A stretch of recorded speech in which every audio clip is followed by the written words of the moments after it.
Hi, I'm Amy from Jimmy Bean's Wool, and today we're going to be learning how to do the crochet provisional cast on. So just real quickly, a provisional cast on is a way of beginning your piece of knitting and with the intent of going back later and doing something with those live stitches that you're knitting onto. So this is my favorite method, probably because it's the one that I always remember, and it's pretty easy. So first we're going to start by making a slip knot and putting it onto our crochet hook. And if you're not a crocheter, or if you're a little nervous about crochet, this is kind of the easiest form of crochet, so I definitely invite you to give it a try if you've never done it. So what we're going to be doing is making a crochet chain that's several stitches longer, or several chains more than the amount of stitches we need to cast on. So to make a chain, we simply yarn over on the hook and pull that yarn over through that slip knot that we made. And just keep doing that. So yarn over, pull through the loop on the hook for as many times as we need to do it. And I'm just going to make a small piece here. So then the next thing is to break that yarn. And by the way, the yarn you're using should be pretty smooth because it'll just make it easier. And it should be about the same weight as the yarn you're going to be knitting with. So once I have cut that yarn off, I'm going to kind of make a loose overhand knot here because this is the end from which we're going to need to be unzipping the chain later. So this right here will remind me that's the end to go from. So the next step is going to be picking up stitches from this crochet chain, but the important part is where to pick them up from. So I'm going to put this chain on my hand here so we can kind of get a good look at it. You can see this is the top of the chain, and these almost look like little knit stitches. They look like V's, and this is the side that we do not want to work with. On the other side,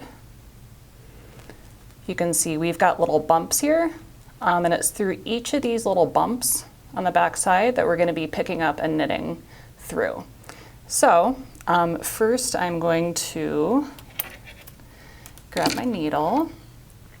And again, I'm first going to just insert the tip of the needle through the bump from front to back. And I'll do that a couple of chains away from the end. And it really doesn't matter which end, either one. So I'm going to simply pull a loop of yarn through, and I now have one picked up stitch on my needle. And I'm going to go ahead and do that for as many stitches as I need. One through each purl bump, or not purl bump, chain bump, bottom bump.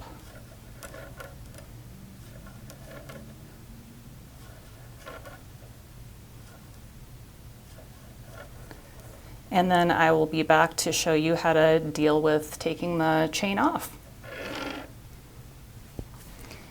Okay, so now I have my itty bitty little swatch here. And I've gone ahead and just knitted a few rows and bound off there, and now we are going to get rid of our chain here and put live stitches on a knitting needle. So if you remember, I made an overhand knot in this side because that's the side I want to start from, and because it will just unzip very easily over here. So I'm going to go ahead and undo this knot, but also put a stitch marker on one end or just anything that helps you remember what end to go from. So it's pretty much just as simple as pulling this chain out. Oops. So I could just start doing this and the live stitches will start coming off. So I'll do that for a couple. Turn it around here. So you'll see I just took that chain out, and then we can see I've got one little open live stitch there.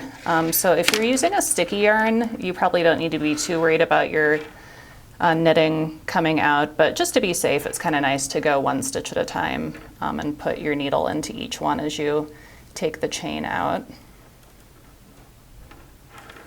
And then another thing you can do, like if you have really slippery yarn or you're really nervous, is you can take your needle and go through each stitch before you unzip it. So for example, this next one here, we can see that right where my tip is pointing there, that's where the chain is going to come out of. So I'm going to go ahead and put my needle in before I unzip that to make it just a little easier.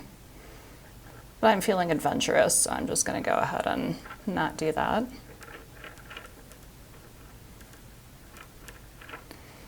And you know, there's so many different reasons for wanting to do a provisional cast on. Maybe you want you're doing a scarf and you want your bind off edges to match. This is a good way to do that. I like to start like this and do like an I-cord bind off. There are just a lot of really different applications. So there I have my live stitches on the needle, and I'm ready to do whatever the next thing is.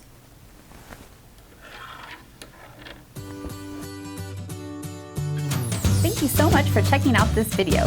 If you liked it, please give us a thumbs up and consider subscribing because we have a lot more yarn reviews, tutorials, and other fiber fun like that. Happy crafting!